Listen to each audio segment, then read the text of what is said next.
2013-жылга чейин ВИЧ менен эле СПИДке келген да акчалар. Анан бер жагына карап жана башка озгалгыс терминдер аралашып кетти да. Эмнеге? Мен мындай намаз окуган адам катары ал терминдерди айта албай атам да. Бирок СПИД менен ВИЧке алып атасыңар 2010го чейин. Анан кийин бир 9га жакын статья киргизип алыпсыңар да. Чындыгында барбы мындай Кыргызстанда? Шалебек Карбекович, мындай бар Кыргызстанда. Канча дана? Жаштардын арасында аябай өсүп атат. МСМ деп аташат. Эркек менен эркек жыныстык катнашка баргандар азыр аябай көп.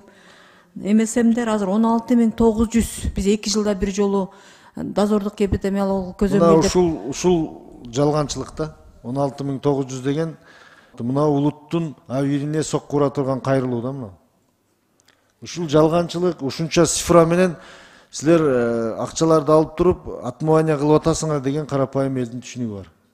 Ошондой деп бүгүн баа берип жүрөт да силерге. Бир штук дагы жок болсо керек депчи. Кыргыздын улуттун, кыргыз манастын тукуму андай болуш керек эмес деп туруп чыгып атат да.